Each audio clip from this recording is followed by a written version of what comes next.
Hello everyone, my name is Mark and this is going to be my first Jayce commentary gameplay in the middle lane. So what I wanted to talk first, at least note, is that the reason behind me cutting off the first 13 minutes of the video is that that part was extremely boring since Vel'Koz was playing extremely passive, not letting me engage at him whatsoever.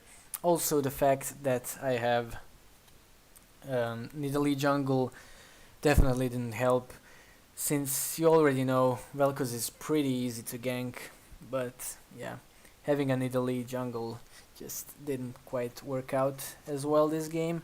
But nonetheless, as you will see, Jayce's power is extremely potent and we actually managed to win the game nonetheless. So the first thing that I wanted to talk about is my runes. There are basically two rune pages that I approve, with only small difference between those two. First one is the CDR one, which is basically my Riven rune page, and it consists of the standard marks and quints on full AD, which helps you with early damage, early trading, last hitting. Very versatile on any champion, even the AD carries, even the any melee champion pretty much. After that, pretty standard is taking armor seals. Another option if you're facing maybe a double AP comp, like Rumble and Vladimir in mid or something like that, is going health, scaling health. It is very cost effective, but I don't feel like spending that much IP on the runes, especially on this account, since this is my Smurf account where I mostly just joked around most of the time, playing drunk and stuff, you know. So yeah, that was I going to keep explaining my first rune page, my Riven rune page, which actually works perfectly fine for Jayce as well. We are moving on to the glyphs, which is very important part. This is the place where you take 6 flat cooldown reduction glyphs and then 3 scaling cooldown reduction. What this will do is it will grant you 40% cooldown reduction at level 18 with only Brutalizer and Lucidity boots, which is extremely beneficial for every AD caster slash assassin slash anything, like Riven, maybe Riven, Jayce, Talon, stuff like that, you know, Jarvan and those kinds of champs. The other option is adding 1 or 2 lifesteal quints. In this case you must start Doran's Blade. This is where what you take when you are facing a strong pokey champion. That sustain actually allows you to stay in lane for forever. But of course you want to back at critical stages of the game, like buying tier and stuff like that, but we're going to get into that a bit later, of course. So of course a thing to note is that getting CDR glyphs is kind of iffy if you're facing an early game magic damage champion that is going to be extremely aggressive towards you. If you're not comfortable in the matchup, you can take MR blues, flat MR blues, but once you get familiar with the Jayce, and you will just take sustainish build in that case or that scenario. By just picking Doran's Blade and 1 or 2 quints, lifesteal quints, that will be sufficient enough for you to sustain the early stages of the game. So Jayce is extremely important to farm. Farm early game, that is the most important thing. He is very good at ganking and everything. He has high mobility, he has decent amount of crowd control, and he is extremely bursty, but extremely important. Always farm for the first 15 minutes at least. Only if you see like a pretty straightforward, obvious gank, okay, go for it. But in most cases, it will be more beneficial for you to farm, take towers, and do something like that, like pressuring the lane, pushing, and hitting opponent under the tower. This is where Jayce shines, and this is the part where we come to the other most important thing about Jayce. His mobility is his only defensive option, so that makes him extremely easy to gank. This is where wards come into play. You have to absolutely have to buy a lot of wards on Jayce. In plat and higher, even jugglers will always ward with you, so it will be a little bit easier. But if you're a bit lower, people don't usually do that a lot. Here you can see my special warding abilities. That's my speciality. I tend to miss a lot of wards, but nonetheless, let's just keep talking about wards. It is extremely important because with Jayce, you want to push the lane all the time and free poke the champion under the tower. For being able to do that, you have to have lane coverage, at least on the one side, so you can stick to that side and be that much more safer. Now, let's talk a little bit about where to place wards. Okay, there is probably one that's my favorite, and I don't really see a lot of people use that position to ward. It is the Wraith ward, that's at least how I call it. You basically just put the ward just so you can see the enemy Wraith camp. It is much more beneficial than the river wards, any of those, because the opponent jungler can realize that your ward is there, and he's just going to play around it, which is pretty common.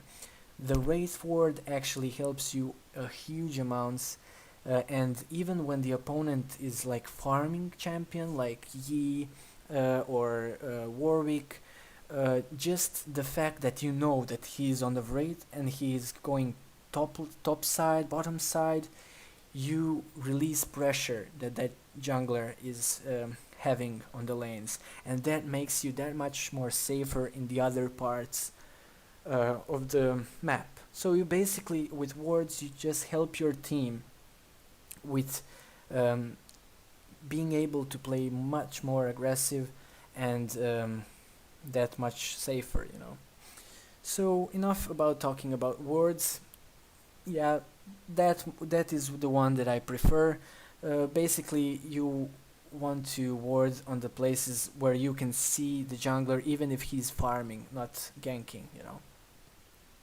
It is also the bot lane, especially in Diamond, people tend to ward the golem bush a lot, since that also gives them a huge amount of tell, especially with the junglers like Nocturne, Lee Sin, that can lane gank pretty efficiently with their gap closers. And in consumption with something like Trash or Morgana, Blitzcrank, something with the CC that can make him cover a lot of ground, you know. Here is one of the mistakes I make. I actually saw that most of them were on the left side, probably warding around Baron area, and I unfortunately get caught. That was probably a bad idea, I should have probably backed, but it's okay. I do make a couple of mistakes this game. It happens sometimes, you know. You can't have perfect games, I guess. So yeah, let's head on into the build. This commentary I just want to like talk about Jayce in general and mid lane in general. On the other commentaries that I plan on doing, I will um, shoot my sound while I'm playing, so it will be much easier to show the places where to ward and stuff like that, which I cannot do right now since I'm recording after recording sound after I recorded a video. So I hope you don't um, dislike that too much. But yeah, I was going to talk about the build next.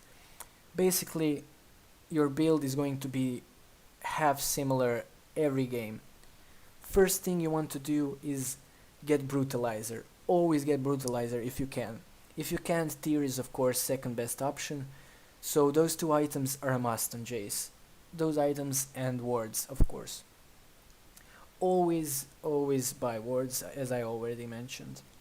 After that, those two items, I usually get Last Whisper, always, and after that Lucidity Boots. And now, this is where build can vary on several different things, like how the game is going on, and anything like featuring who are you against.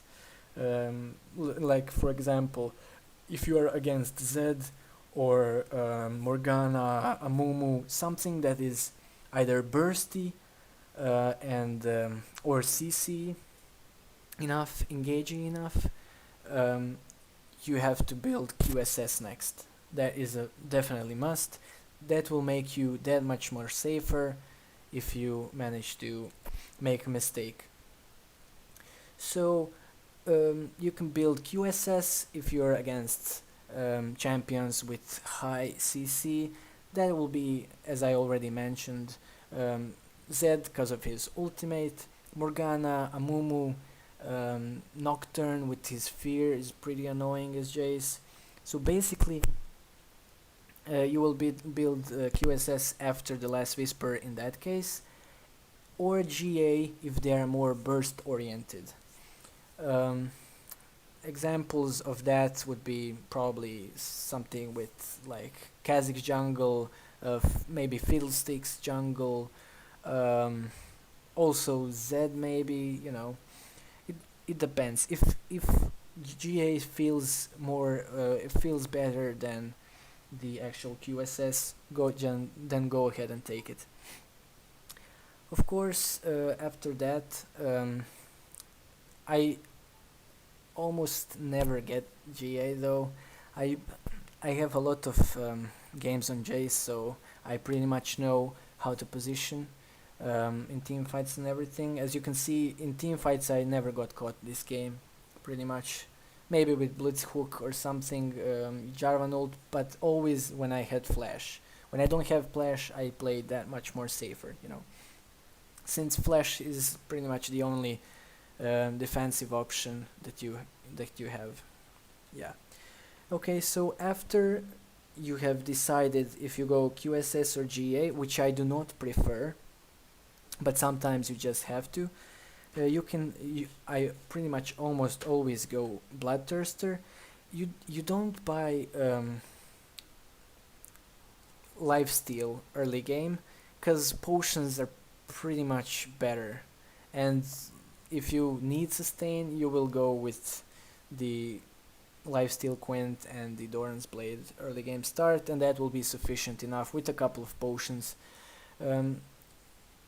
Since lifesteal item, the only one that you have in the game, is very cost ineffective. You get 10 damage for 800 mana, which is terrible, actually very terrible, and you basically never want to buy it early game. I see a lot of lower division players buy it. It's never worth it on any champion.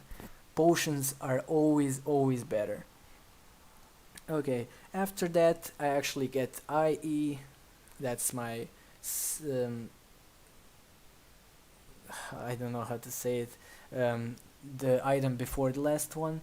So, and the last item, you have a choice as well, either Black Cleaver or your Mumu. Your Mumu is better since you're building Infinity Edge, but Black Cleaver if they have 3 tanks at least, like with support, top lane and jungle lane. If they are all tanks, of course you will get the Black Cleaver. Any other option, you get your Mumu. So that's my build. You will probably want to go, if you're not as if you don't have that much more games than me on Jayce, you will want to go a little bit more defensive. So yeah.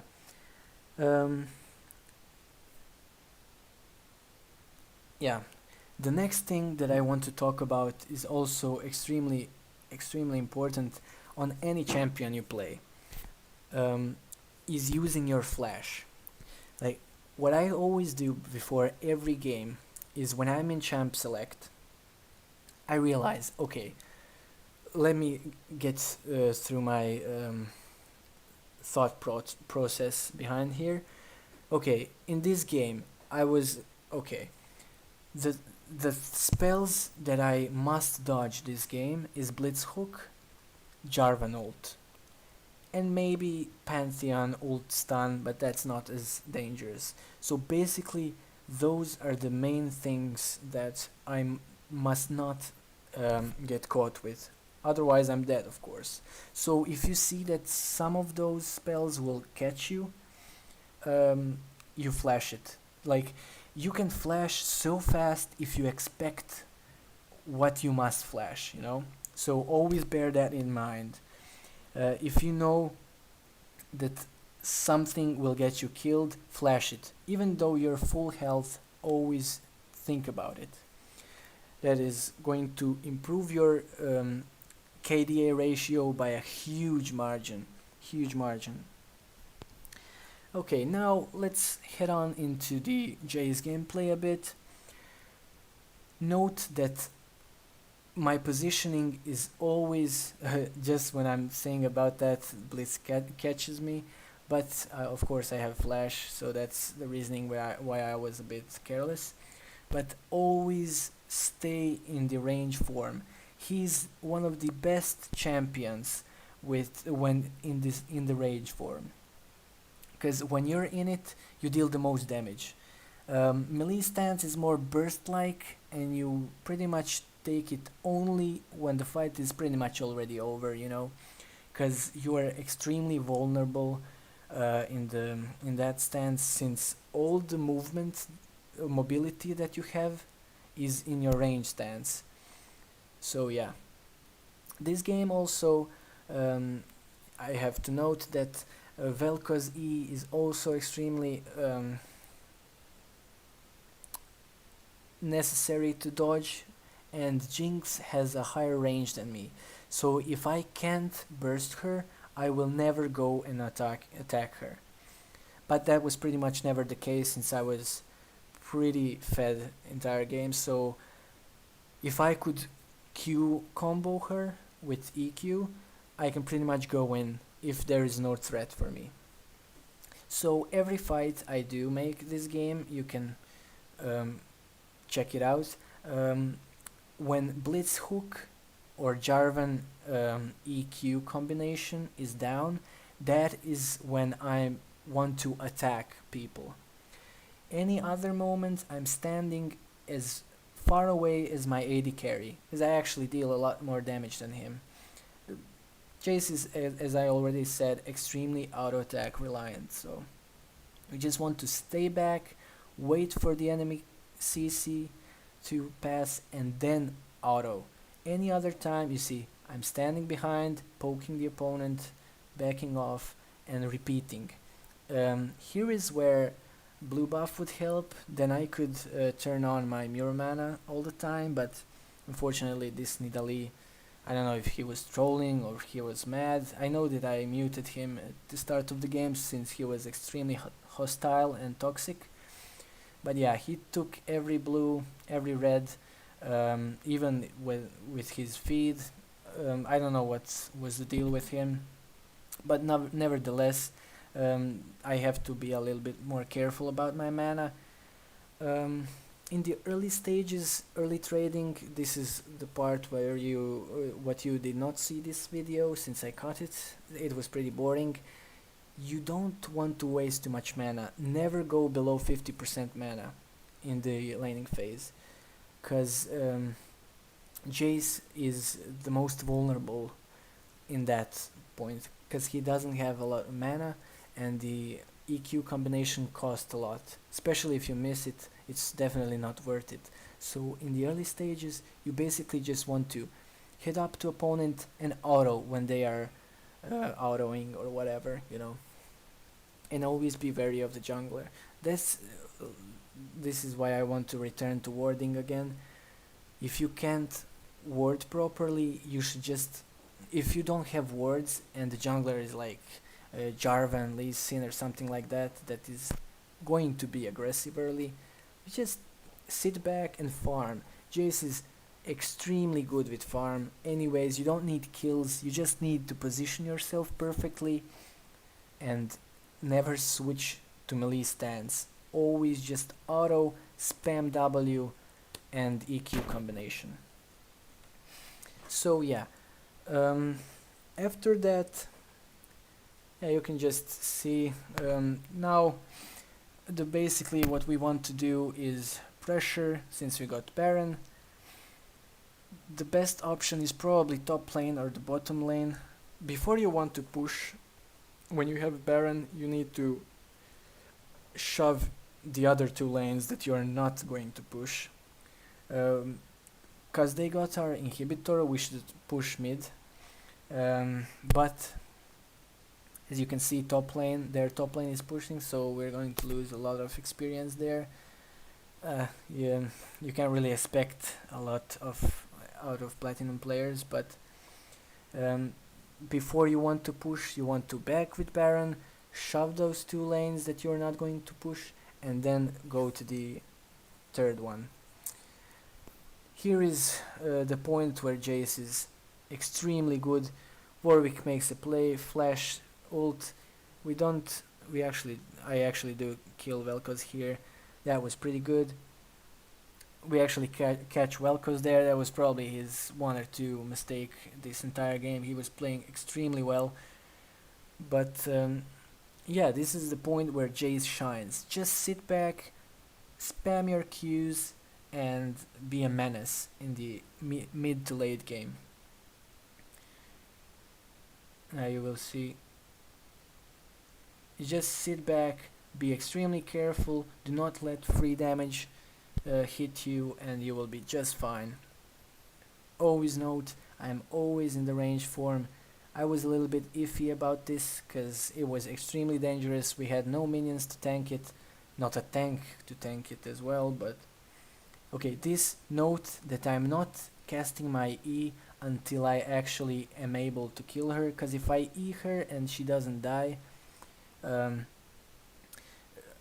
I have no way to deal damage to her. So yeah, look at that damage, 3-shotted.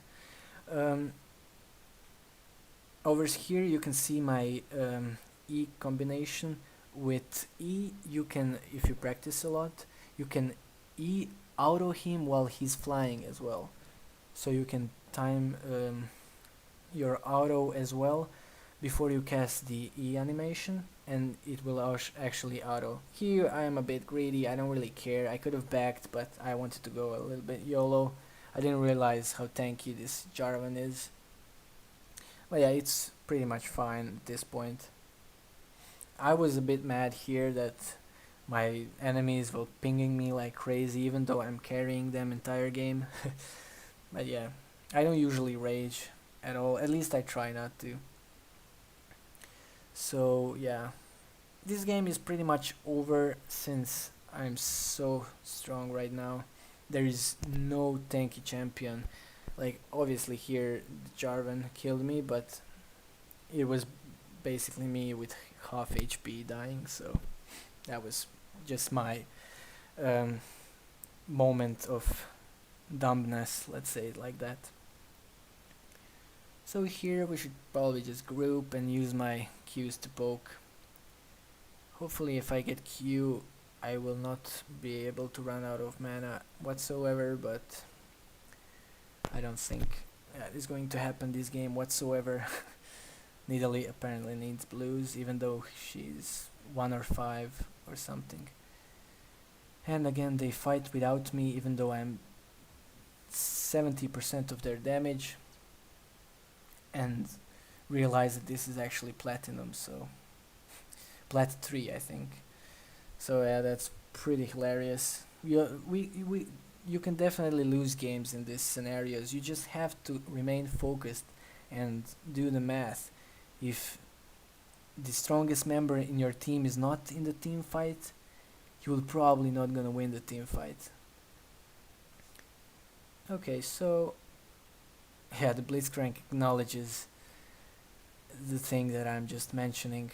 Here I'm just not really sure what I'm doing. We should probably go kill this top lane. I don't know. Yeah, the game will soon be over. They have no towers on the Nexus and Morgana gets caught, but yeah. I definitely didn't want to go and kill Jarvan. It was definitely not worth it for me to die. If I die, we can lose the game, because basically I'm the main damage dealer over here. This is also a very bad thing I did. I actually did a lot of mistakes this game, but most of them were me just going ham for no reason. I knew it was a bad idea, but yeah, I jumped on their support. If I killed Vel'Koz instead of Blitz, we would have probably win that easily without me dying, but yeah, in the heat of the moment I just saw an opening and I didn't think I could have escaped in anyway, so I might as well just get at least one for it. So yeah, Nidalee, yeah, you can see what she's doing entire game. Pretty much nothing, and she flamed probably entire game as well.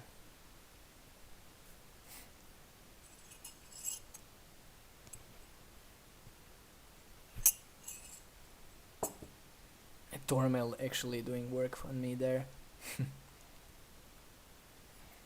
I'm actually quite surprised on this Jarvan with how many items he has. Well, I guess their entire team is fed.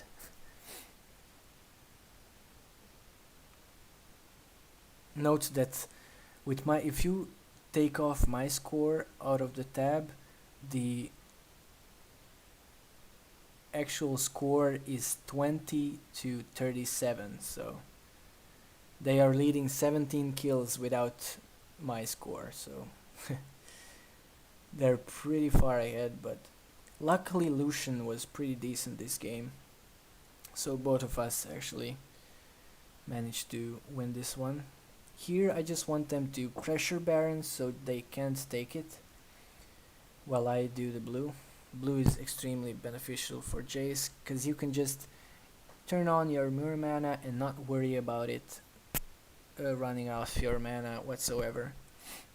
I mean, you have to worry a bit, but yeah. Here you can just see me and Lucian doing work on the Baron. You can see how much damage we can deal. It is pretty much insane. So they are caught here, a little bit insecure, and we managed to get the Baron easily. This is the point where the game is pretty much over. We catch them off guard. We had pretty good map coverage with wards, and that pretty much wins us the game. Oh, look at that. Two autos pretty much.